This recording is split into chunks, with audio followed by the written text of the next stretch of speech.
All right, good morning. So, well, we'll hang around here at our start point until we get everyone joining as usual. So we'll just swap the camera around and have a look around here because it's looking gorgeous here this morning.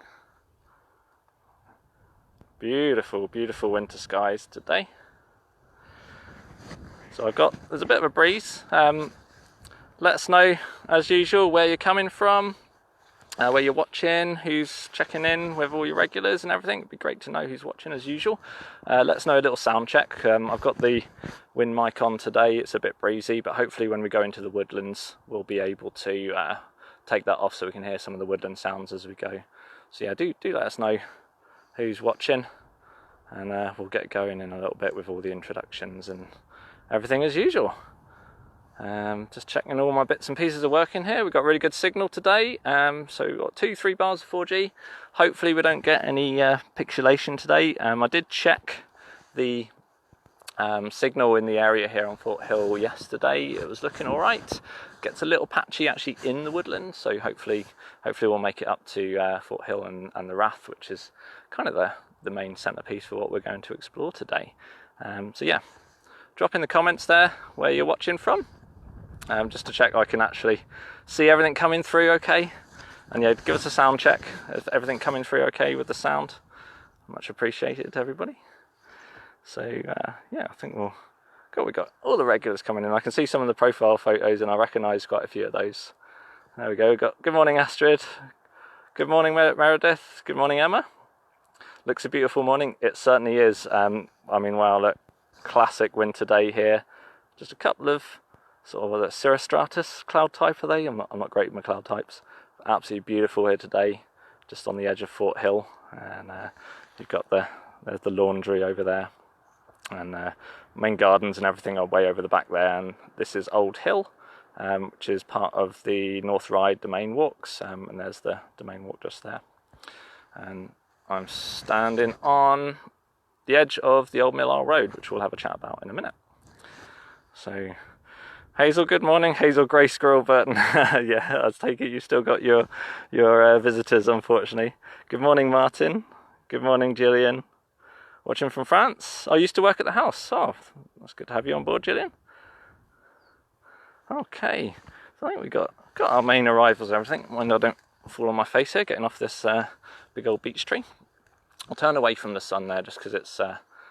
actually, I'll probably have to look into the sun right now. There we go for the introductions. Right. Cool, I think we'll get going. So good morning everybody. For those who are new to the Mount Stewart Moment live streams, I'm Toby. I'm the area ranger here at Mount Stewart on the domain. Got a few updates and a few bits and pieces for the regular watchers and visitors here, and then we'll head off and explore a few areas of Fort Hill. I've got my trusty maps and everything here just for orientation for everyone watching. As always, do get your questions in. It could be anything and anything. It doesn't have to be about what we're looking at today. If you've got some sort of burning question about something you've seen or heard about Mount Stewart, or just generally wildlife stuff, it'd be good to know what you guys are seeing in your gardens and around your area at home. Always interested in what people are seeing because it's always sort of an anecdotal sort of census on what things are doing over winter. We hear the doom and gloom. Everything is in sort of a perpetual decline, but there are some good stories out there, and certainly we're doing everything we can to do what we can here on the domain when it comes to wildlife and the environment. Cool. So yeah, we've got a few more people joining. Good morning, Catherine, watching from Dundonald, and is that Margaret Brown? Oh, you're tagging Margaret Brown. Hopefully she'll join us. Okay. Cool. So let me flip the camera around here, and we'll just have a look at where we're at. Okay. All right. So hopefully we can see this all good. So yeah, so just for orientation, so here's Mount Stewart House, just down the bottom here. Most people will be familiar with the main central gardens areas. There's all the south trails and the North Ryde, which sort of goes out past the Squirrel Hide here, around Old Hill, that's Old Hill just over there. And then we've got the laundry buildings, which are now apartments, and we are just here on the edge of Fort Hill. So just here. So these green lines are actually some of the old rides, parts of the wider domain that haven't been fully restored yet. If I bring this one around, there we are. So this is that 1920s OS a lot of you will be familiar with now. You can see here on Fort Hill, you can make out, here's the old rides and sort of landscape trails and pathways that exist. So here's the North Ride that is open currently, and it links through the back side of Fort Hill here, just into Old Hill and then back down to the house. So what we're going to partially explore today is this section of the old Millisle Road. There's a bit of a signal dead zone here, so I don't think we're going to make it past here. And we're going to go up onto Fort Hill here and have a look at the Rath. So when I initially put the sort of queries about, well, what do you want to see in this month's live stream, I sort of suggested Fort Hill, and everyone seemed to like that. A few people thought it was the Mott. So the Mott's down here. So that's the one that we did do a live stream on it, I think in the early days of lockdown, I believe. And that's the one that we've re-exposed. So that's the sort of 11th, 12th century Anglo-Norman Mott. So this one here is the Rath. So this is a sort of early Christian, pre-Christian, they get called ring forts, but the Irish name for them is Rath, and they were sort of fortified farmsteads.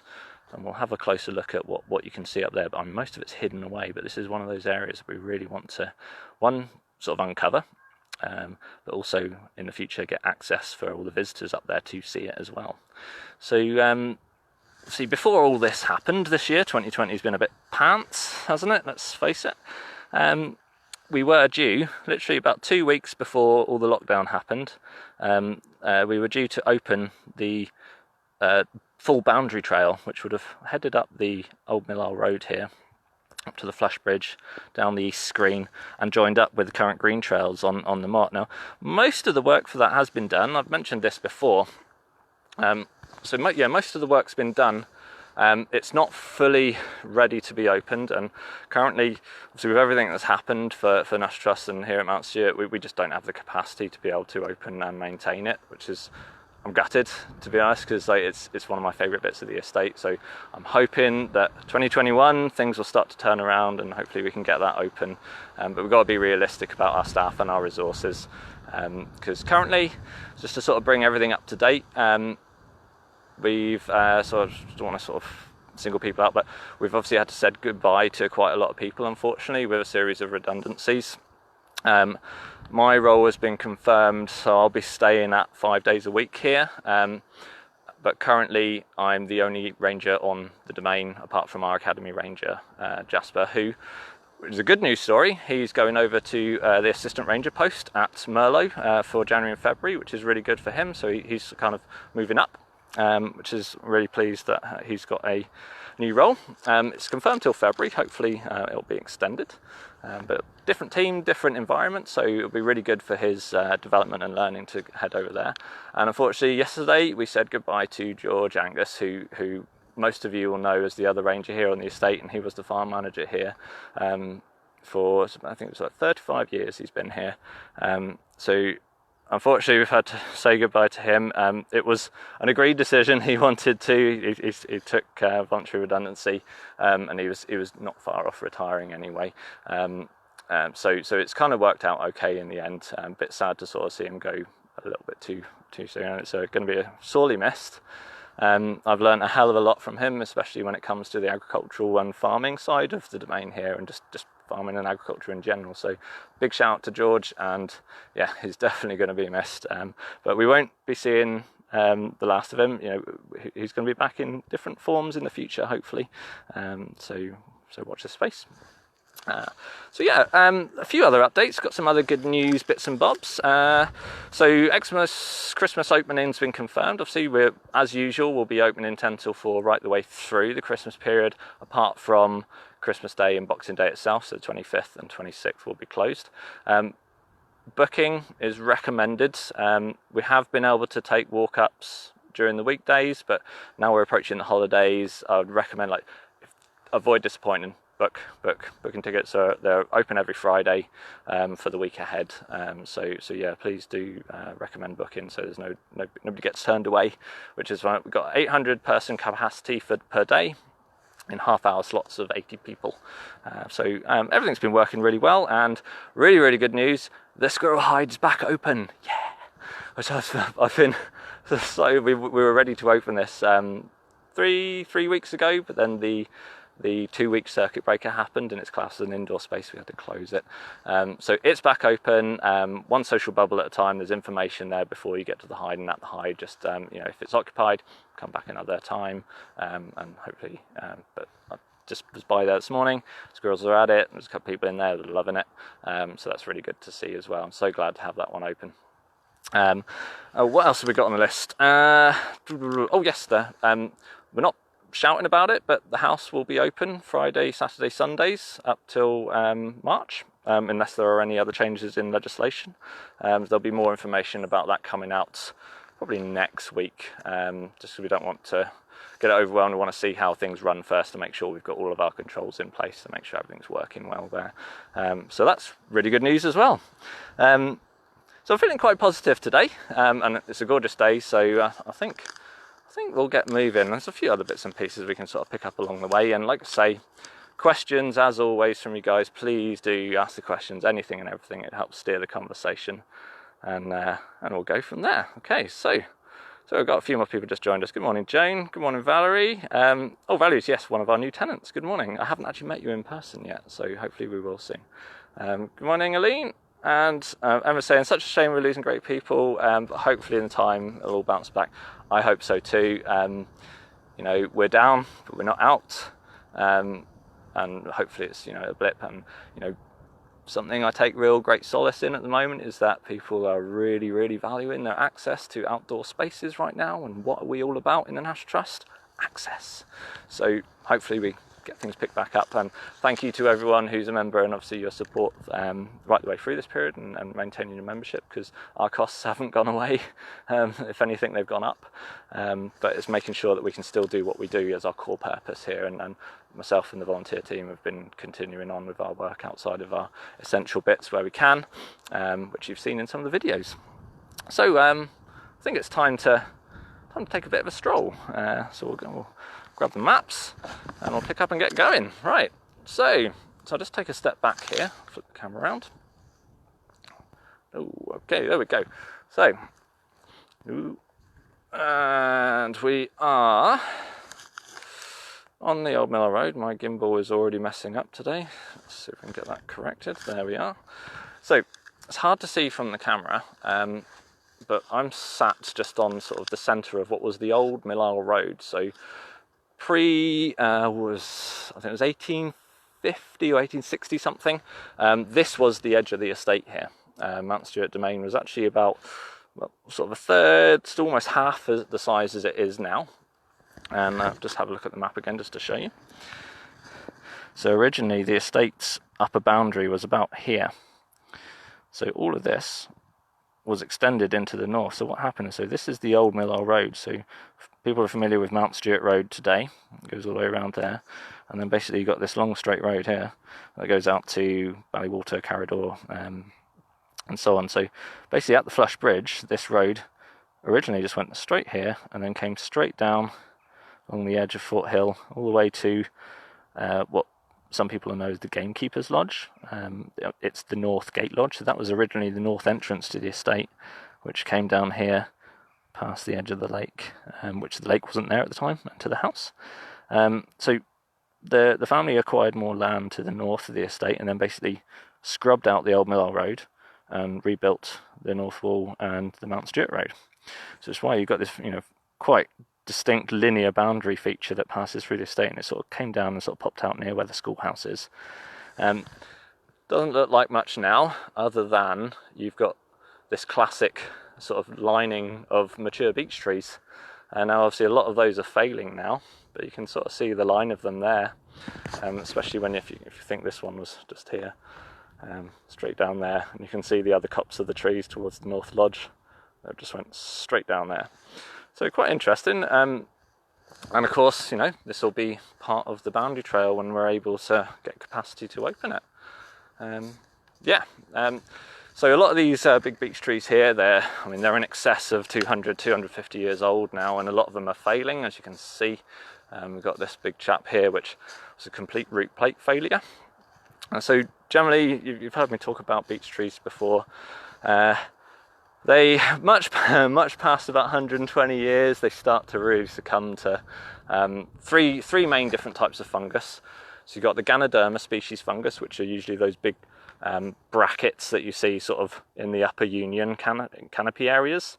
And you've got Amaryllis, which is honey fungus, and you quite often see that obviously down through the root and central system here, and you'll see those kind of black bootlaces you see in the black veining through the trees. That's honey fungus. And then this chap is the third fungus, which hit the beech tree here. Now you can see they're quite shallow rooted. You can see really not a very thick root plate at all. And the third fungus is Meropolis, which basically affects its vascular system and its roots, and it will turn the root timber to jelly, basically. So once that sets into the your root plate of a beech tree especially, starts to lose its stability, and like this one, the entire tree just plops over. You know, it's an edge tree. I think this one went over in, this is again one of the many beech trees we lost between Storm Ophelia and Storm Eleanor back in 2015. No, it was 2016-17 winter, I think, or maybe it was the one after that. Anyway, geez, I've only been here 5 years and it seems like an age already. So now that, like you've heard me talk about before, that root plate has now become a really good little habitat of sort of bare earth, and you've got all of the see these little holes just there. These are all old mining bee burrows and other species that sort of take their way in there, which is looking really good. And someone's trying to phone me, so that might free. There we go. So yeah, you can look down there and sort of see that avenue. So we'll stroll on up through here. Does anybody's doing their garden at home, they obviously hear the dreaded word honey fungus. It's not all doom and gloom. It does affect quite a wide band of species. This one here, you can see, had a stem failure, and this was primarily honey fungus and Ganoderma species that's done this. So this is a new Ganoderma bracket just starting to form, so they'll turn into those big brackets on the side of the tree. You can see the brown veining through here is the affected timber, and as it goes further on, you've basically got, it turns it to jelly. Obviously this is well in decay, but you can see the centre of the tree there is already hollowed out before this had snapped. Very squishy. That big beech tree fell video I did, oh geez, that was a month, 2 months ago. Those two trees there, that was Amaryllis honey fungus that was working its way up through the stem of those, and one of those trees was completely hollow, and we're going to finish hollowing that out, and it's going to go up to the natural play as a big tree tunnel, which is be quite nice. Just reaching the top of the sort of the edge of Fort Hill here.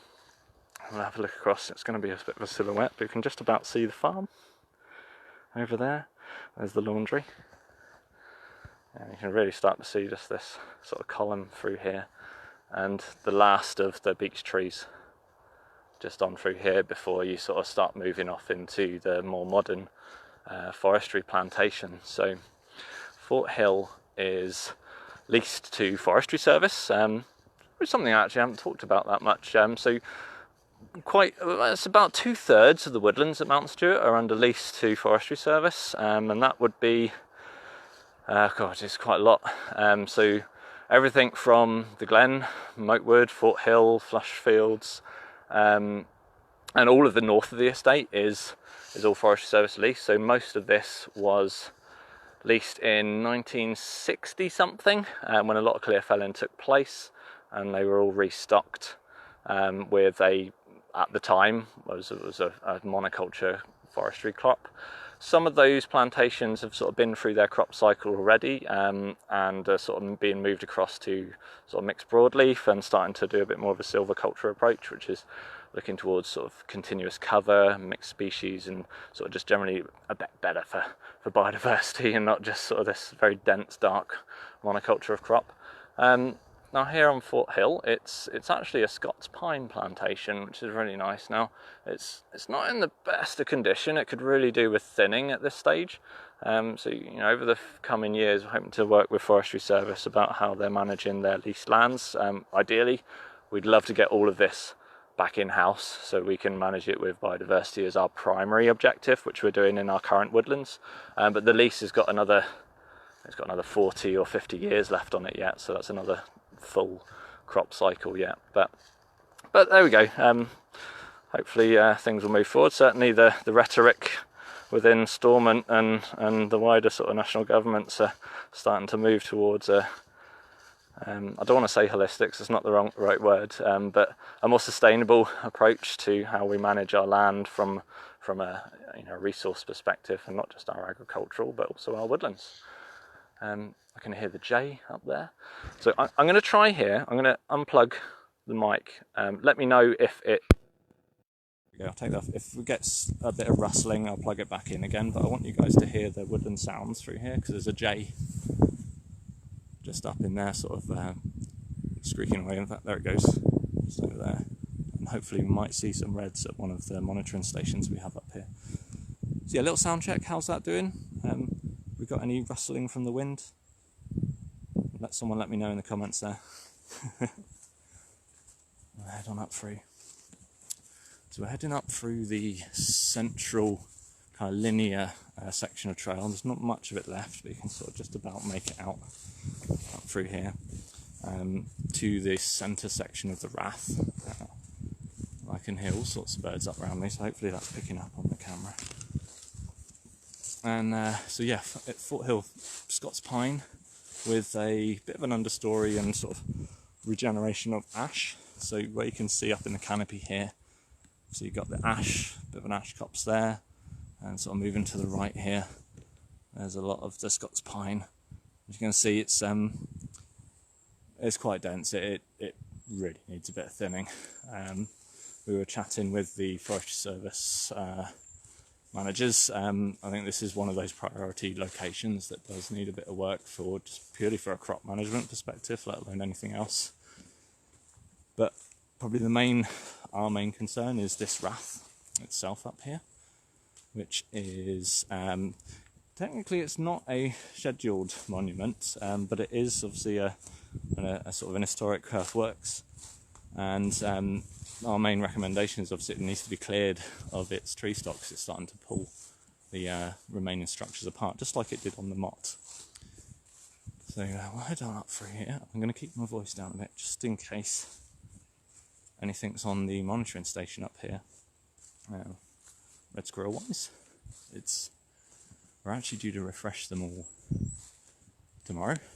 So it's been 3 weeks. So we're sort of just about moving to that 2-week refreshing of our monitoring and supplementary feed stations now. Now we're moving into sort of the depths of winter. Again, with the red squirrels, we don't want to overfeed them. We don't want to be over-reliant on foods. We want them to forage and discover their own foodstuffs. So I'm just going to keep a little quiet here, because it's just up round the corner here. We'll see where we go. So that's it just there. Don't think anything's on it today. I'll keep an eye on the canopy. We'll head up, and we're actually just approaching the edge of the Rath here now. So I should probably say another caveat. See this area and what will eventually be the boundary walk, it's not open to the public yet, so please don't start wandering off-piste and onto the trails then.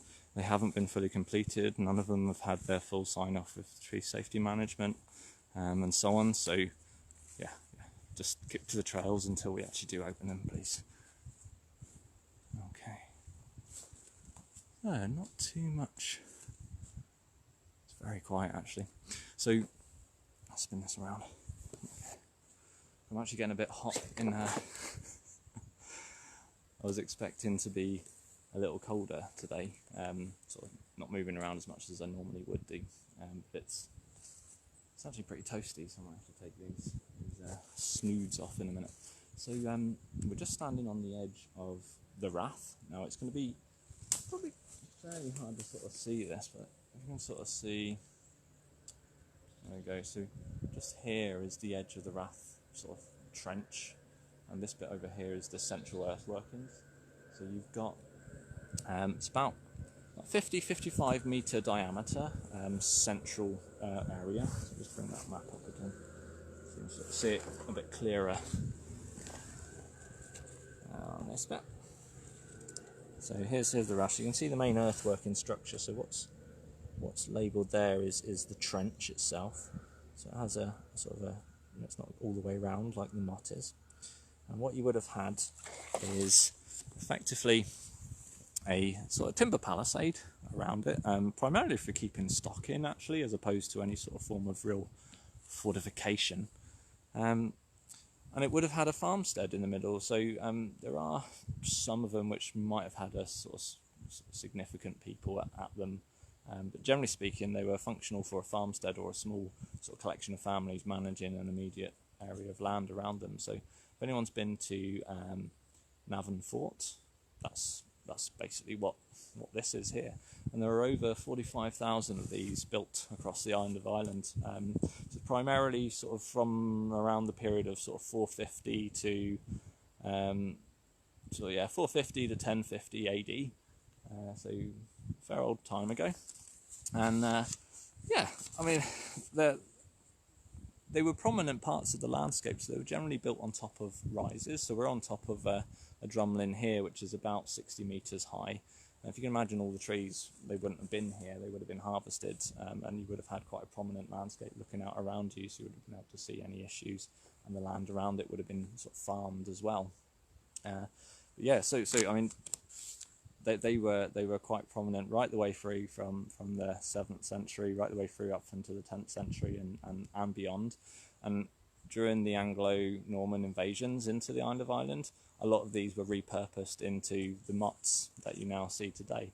So we're not 100% sure. We don't think the motte that we have here was built on top of a rath, as far as we can see, but you've got this rath here, and then the motte, and then about another sort of 400 metres just outside of our ownership and boundary, there's another rath there, and it's an old farmstead and current working farm now. So what you'll find is a lot of these continued to be working farmsteads long beyond their kind of like fortified purpose or you know, sort of corralled timber palisade purpose well into present day. Just look at like maps, get those old maps out, do a bit of cartography, and have a look, and you'll see these popping up everywhere. And there's a really good resource online, which I think it's been fed into by the Ulster Archaeological Society. You know, correct me if I'm wrong, but if you search like Raths of Ireland, you'll find all these awesome resources that are listed, and they're all been plotted on GIS with information all about them. And you'll find that you've probably got one just down the road from you, no doubt. So 45,000 of them across the island of Ireland now. Not all of them are obviously intact. Most of them are scheduled now. There was a case last year where a landowner had started to basically bulldoze and break one up, and was quite significantly fined as a result, because it's a scheduled, it's an earthwork. So yeah, so what we want to do here, spin the camera around again. There we go.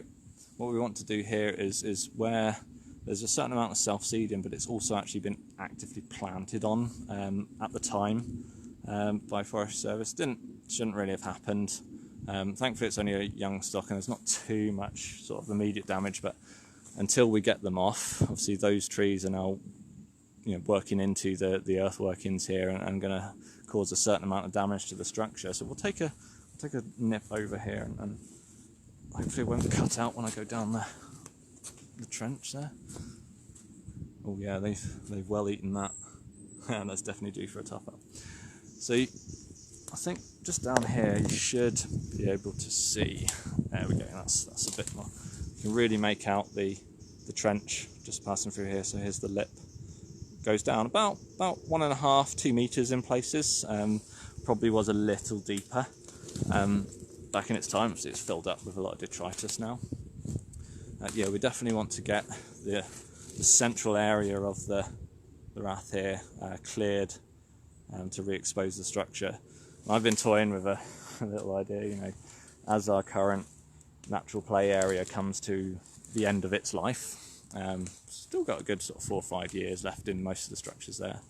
And if we get to the point of being able to open up this area as restoring the routes that go around. There's a terrace trail that goes just down there, right the way around the estate, and then they'll access up to here itself. Quite like to sort of maybe sort of reconstruct a bit of a fort from the timber that we have taken off. If we're taking this timber off the Rath because we need to, because of its status as a sort of, historic earth workings, perhaps we can use it somewhere off down here to make a bit of a fort, or a sort of a little bit of a replacement play venture. What do you think? Tell me what that sounds like. So, we've got I'll say ever since that really wet live stream I did, where we got soaked down there on Strangford Lock, this phone has never been the same ever since. So I'll take the opportunity to go through a few of your questions here, just as a sort of walking around. If you've got a few coming in, do get your questions in. So David said, good luck in your retirement, George. Hope I might be watching, yeah. David, I'll pass that on if I see him. I will be seeing him. Becky, so sad to hear about George. Becky was one of our student placements here for a period of time, and she's been a long-term volunteer as well, and she's now working for now correct me if I'm wrong, Becky, it's the Invasive Species Unit as part of NIEA, which is the Northern Ireland Environment Agency, is that right? And I can't remember your official title, let us know. And Kathy says, good morning, sorry I didn't go to book today, it's a bit that's all good. During the week we tend to have capacity for walk-ups at the moment, which is good. But yeah, do book just to avoid disappointment, because especially as we're approaching the holidays, a lot more people are taking leave and we're going to get busier. Martin says good luck in your retirement, George. I'll pass on the well wishes. Okay, actually just down here you can see the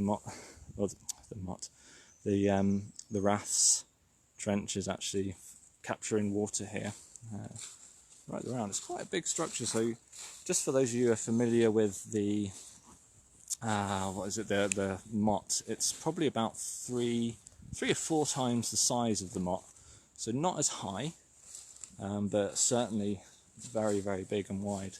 You get an idea just going through here without the scale of the trees. Yeah, it's a bit hard to see it, but you can see, it's a big old trench right the way round. So I'm about a third of the way round here now. There's the little feed station just over there. Now this area of woodland, to the layman's eye, it kind of looks a bit, and yeah, from a commercial perspective, definitely needs a bit of thinning. And we've actually got a huge windblown area just here where a lot of the crop has failed because it's sort of got a bit too tall and heavy. But this is probably one of the best woodlands for honeysuckle through here. And although it's quiet this time of year, and you would normally have, it would be an absolute cacophony of birdsong through here, fantastic invertebrates. I can hear a few things sort of. There's a robin just over there somewhere. This time of year, bird life will tend to kind of flock together a lot more. This is why you see on farmland, for example, you see a lot of the finch flocks flocking together, along with some of the thrush species, especially like mistle thrush, song thrush. They'll sort of semi-flock together on farmland, along with like the likes of chaffinch, linnet, reed bunting, and goldfinch. God, there's so many goldfinch this year. Absolutely fantastic. But in the woodlands, what you'll get is a lot of those kind of crossover and woodland species. They'll sort of fly around in these gangs. It'll be really quiet in the woodland, and all of a sudden, the sort of gang of small sort of blue tits, great tits, gold crest, various finches, a bullfinch, greenfinch, will just sort of start buzzing through the canopy here, and it'll be just like this madness. And then 5 minutes later, they've headed on, and it's all quiet again. Which is always nice to see, and yeah, the gold crests here are doing so well. So many gold crests I've noticed about this year, along with the goldfinch. Long-tailed tits, they'll group together. They're hilarious when they roost. They'll roost at night. Like, they'll find somewhere sheltered and they'll all be huddled together in this tiny little line of long-tailed tits, and it's great. If you're bored at home, just Google long-tailed tit roost with the safe search on, probably is best. And and you'll see these amazing photos that people have got of like these roosts of all these long-tailed tits all huddled up together on a branch, which is absolutely beautiful. So we'll head up back down to the Millisle Road, and we'll see how far we can get on the Millisle Road section before we sort of start reaching. There's a few good things to look at and some really good stuff that I want to chat about hopefully what we're still going to be able to continue doing with our land outdoors and nature into next year. And funnily enough, it doesn't involve deadwood, although we're doing a lot of work to create more deadwood at the moment with our various sort of sycamore thinning works. But it's actually more about the standing water and the freshwater habitats on the estate. We were due to have opened up or restored one of the many ghost ponds on the estate this year. Obviously with everything that's happened, we haven't been able to. And with the current sort of financial restrictions, it's unlikely that we'll be able to do any of the infield ones because of the additional cost requirement of needing to fence them now. And so they're going to have to be put on hold. However, we do have a boundary feature that the fence needs to be replaced. It's at end of life, so it's not a new fence, it's an additional one that's being replaced, and it's one of the old canals. So back on one of the live streams a few months back, it was specifically themed around the ghost ponds, and I started just over here, and it's basically it's the start of the stream that goes into the lake. And I'll grab the maps out in a second. I'll just show you. There we go. So look, the sunlight through the woodland here is beautiful. Look at that. There we go. So just get this map out. So yeah, so we were looking at all the ghost ponds that last on that ghost pond themed live stream, weren't we? We started off just here in the Northmore Rough, so we're just up here at the moment. And you've got, this was the one I was hoping to have done this year, with this pond just there. And then you've got some of the others that we toured. But basically, this extra thick line just here is well, the closer I looked at some of the higher detail maps, I discovered it wasn't just a sort of an unusually thick boundary. It's actually a sort of calonised stream. So just like the stream has been, the Glen Burn through the Glen is a walled-in stream. So the source is just here. You can see the spring, and basically it's kind of it's a bit of a slack here, very level, very slow flowing, and it was effectively kind of like a mini canal, and it goes underground here, pops up under here just by the walled garden, and then flows down through Rose Hill, Broadleys Wood into the lake, and then out and sluiced out into the loch. So what I'd like to do here is hopefully this summer, by the looks of it, because we need to replace the boundary just here. Well, that's a perfect excuse. Well, you wouldn't put the boundary up if you need to do works in here, so we're going to do the works in here first, then replace the boundary. And so hopefully this year we are going to be able to do some freshwater habitat restoration. So that's going to be a really interesting one to do. I'm just going to see it a bit better there. You see that double line just below the spring heading through in towards the laundry. So that's going to be an interesting one. Some people will say, oh, it's just a glorified ditch. But you know what? Ditches are some of the best habitats out there. Fresh water, it's where all life starts. You've got all of those invertebrates that require water for their larval stage, which hatch out and become the food source for all the birds, especially the likes of our swift swallows, house martins, etc. They feed on all the little gnats. They'll make these little balls while they're feeding in the sky of like anything between sort of like 100 to 300 little mozzies and gnats, these food balls which will then feed to their chicks. Yeah, brilliant. And of course the bats will do the same at night time. So yeah. I mean, I've seen actually quite a lot of bats flying around now, just over this last sort of week or two. It's been so mild still. I mean, these guys should be in hibernation really. But I've seen them flying right the way up until the end of November. It got a bit cold this week, which is good. Hopefully it actually stays cold now and they probably go to sleep. Just, they keep getting sort of triggered to come out all the time. It can really sap their energy, especially as there's no food out there for them to really feed on. There are some sort of various fly and moth species that will fly on the wing during winter, but you know, we're talking maybe 5 or 10 species at the most, whereas normally you'd have anything in excess of like 200 different species of moth alone flying on the wing in summer at peak times. So back up on the edge again, pick up some of the questions you got here. So Becky says, that's right, invasive non-native species officer in the Biodiversity and Conservation Science Unit of the Northern Ireland Branch. So yeah, brilliant. It's good to know that all that invasive species work that you've done here, Becky, over the years has sort of given you that practical knowledge of everything. I think I'll just plug the mic back in because it's a bit breezy out on the edge of the woodland here. There we go. Gillian says, so Gillian's one of our volunteers, and she does some of the winter farm and bird surveys. She just picked up a flock of 30 plus chaffinch on a section of the estate. And I know normally the linnets would be down on the south areas of the estate, but actually most of this year they're up here on the stubble fields here on the laundry field and Stewart's fields, which are up there. And then you can't see it really, it's kind of actually been stitched underneath, but this field, the left hand side of the flush field there, is also stubble, and then Burby's ground behind Castlereagh Oakwood is stubble as well. So most of the linnet seem to have chilled up here this winter, and I'm just looking actually across the stubble, and we'll see if we can pick this up here. So the camera's obviously not great, but just, where's my finger, there we go. There's quite a few missel thrush just through here and some other smaller birds. And then you've got a flock of various corvids just over there. So we've got sort of mostly jackdaws from what I can hear. There'll probably be a few hooded crows amongst them. And we've seen the female buzzard has been spending a lot of time perched just in these oak trees just here lately, which is always nice to see as we go by. Okay. God, I can actually feel the heat of the sun on my face today. It's absolutely beautiful.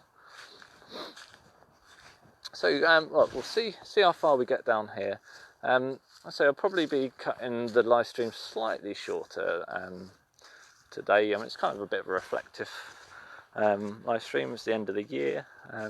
You know, let us know what you've been seeing in your gardens at home. I am always interested in what comes to people's gardens, especially because I actually live up on the north coast, so I see a lot of different species up there compared to everyone down here in County Down. So I kind of get the best of both worlds. I work in this amazing place down here, and then I live up on the north coast, which is equally as beautiful. And actually on the National Trust Northern Ireland Facebook page and National Trust NI, they've been doing this sort of Advent walks feature through December. Today is my favourite walk, which is detailed up there today, which is around Fairhead and Millisle Bay, up on the north coast of County Antrim. Absolutely beautiful, little underestimated, totally underrated little area, which has those sort of token cliche words of like rugged and remote and all those. They totally fit this place, and it's absolutely beautiful walk, and it's sort of a very, very rough. So you need really good footwear, obviously good walking clothes and everything like that. It's very much not like the trails here at Mount Stewart, which are pretty sedate. It's a waymarked trail with just painted marks on various rocks and posts that pass round the upper section of Fairhead, and there's also a lower and mid section of Millisle Bay itself. Absolutely beautiful.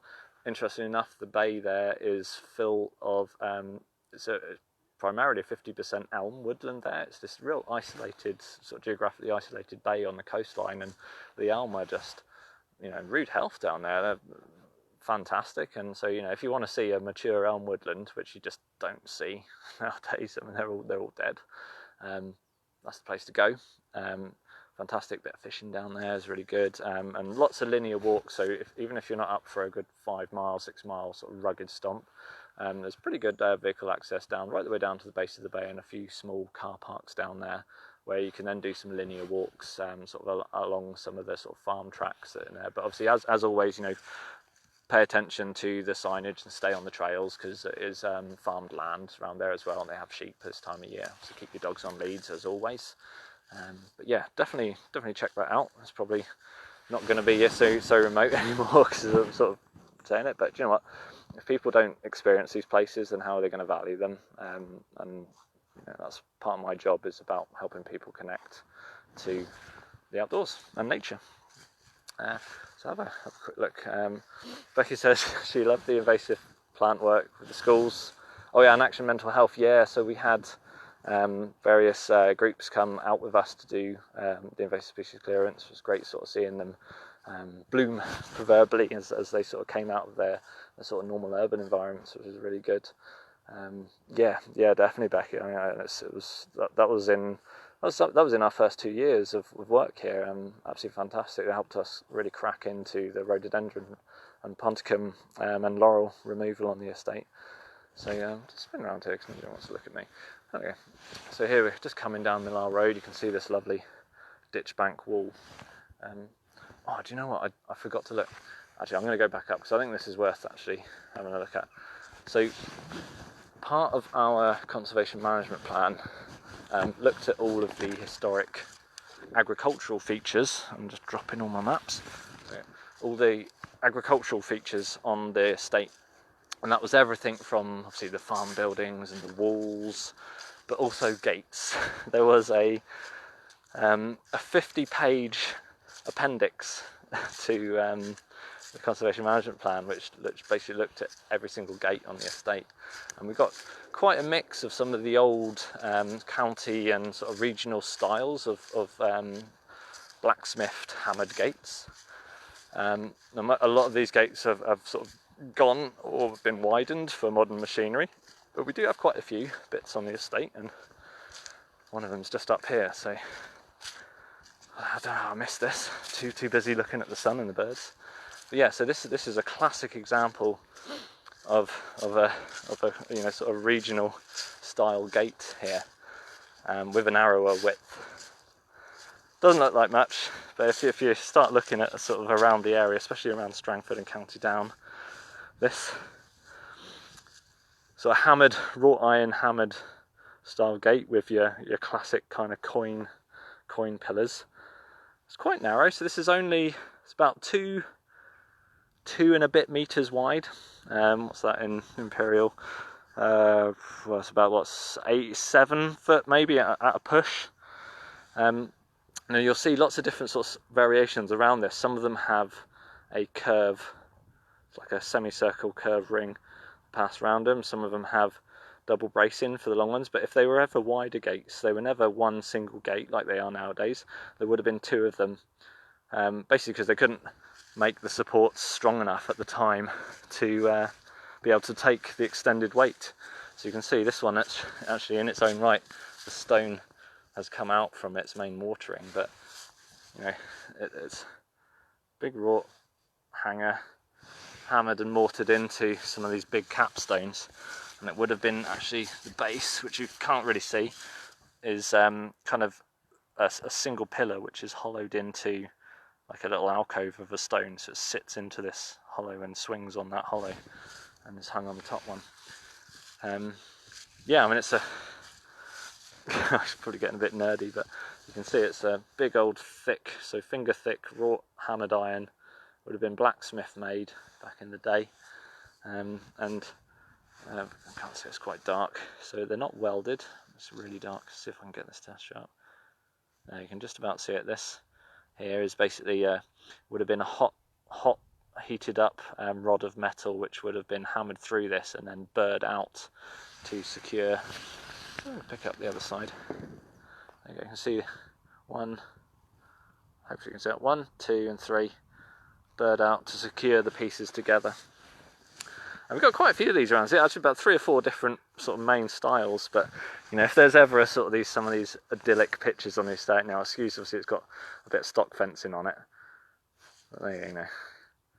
That sort of picture there. Lovely. So yeah, I mean, if nobody's got any questions, I'm probably going to draw it to a close there, really. Wish everybody a very Merry Christmas and a Happy New Year, and be safe out there. Yeah, there's a lot of stuff in the news today around, like if you don't need to go out or need to sort of see people, don't. It's not great NHS is going into a pretty rough period, entering into the next, well, it's the third spike. So yeah, you know, be safe, be sensible, enjoy your distanced and social access to the outdoors, and yeah, happy New Year. And we'll see you in, I think it'll be late January is the next live stream, and I'll have a little bit of content out over Christmas while I'm on leave. I'm going to take a full 3 weeks off because I am knackered and I need a bit of a break. So Merry Christmas everybody, and we'll see you in the new year.